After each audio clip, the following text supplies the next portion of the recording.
June 5th, 1944, 11 p.m., somewhere over the English Channel, 822 aircraft cut through the darkness, carrying over 13,000 American paratroopers.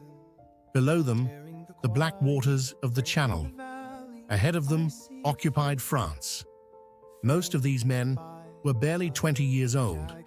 Many of them would not see sunrise. But every single one of them knew. Tonight, they were jumping into history. To understand why D-Day happened, you have to understand what the world looked like in the spring of 1944. Nazi Germany had occupied France for 4 years. Hitler controlled territory stretching from the Atlantic coast of France all the way to the outskirts of Moscow. Tens of millions of people lived under Nazi occupation, stripped of their rights, their property, their dignity, and in many cases, their lives. The Soviet Union was fighting desperately on the Eastern Front, losing millions of soldiers with every passing month.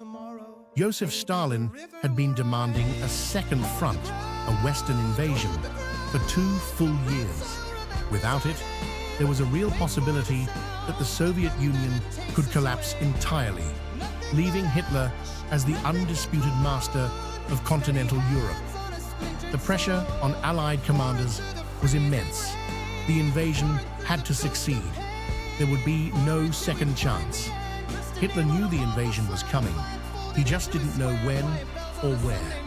So he ordered the construction of what he called the Atlantic Wall, a 2,700-mile chain of fortifications stretching from Norway all the way down to the Spanish border. Concrete bunkers, artillery batteries capable of hitting targets 5 miles out to sea, millions of anti-tank obstacles on the beaches, steel poles driven into the sand, nicknamed Rommel's asparagus, designed to tear apart landing craft and impale paratroopers dropping from the sky. Millions of mines buried beneath the sand and surf. Field Marshal Erwin Rommel, the Desert Fox, one of the greatest military commanders in history, was placed in charge of defending these fortifications. Rommel personally inspected hundreds of miles of coastline, driving his men relentlessly to strengthen every position. He believed, correctly, that the battle for the beaches would decide the entire war. If we don't repel the enemy at the water's edge, Rommel told his staff, the invasion will have succeeded. He was right, and he knew it. On the Allied side, the man responsible for making D-Day work was General Dwight D. Eisenhower, Supreme Commander of Allied forces in Europe. Eisenhower was not a battlefield general. He was something rarer and more valuable, a supreme organizer, a diplomat in uniform, a man who could hold together the enormous egos of Churchill, Roosevelt, de Gaulle, and Montgomery and forge them into a single fighting force.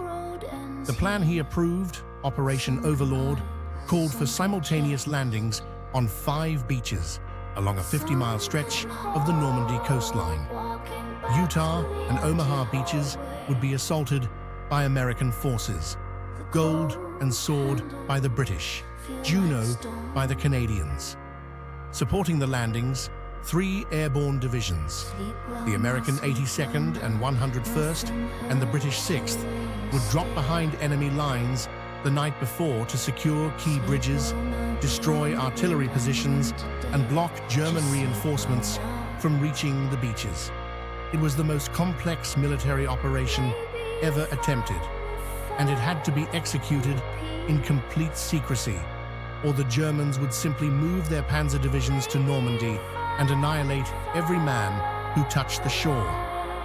Here is something most people don't know about D-Day. The real battle was fought before a single shot was fired, and it was fought with lies. The Allies launched Operation Fortitude, the greatest military deception in history. Using double agents, fake radio transmissions, and an entirely fictitious army group supposedly commanded by General George Patton, they convinced Hitler that the real invasion would come at Pas-de-Calais, the narrowest point of the English Channel, nearly 200 miles northeast of the actual landing beaches. They built fake tanks out of rubber and wood. They constructed fake airfields, visible to German reconnaissance aircraft. They had turned agents, feeding false intelligence directly to Hitler's high command. And it worked brilliantly. Even after the Normandy landings began on June 6th, Hitler held his most powerful panzer reserves at Pas-de-Calais for weeks, convinced that Normandy was a feint and the real blow was still coming. That decision, born from Allied deception, may have saved the entire invasion.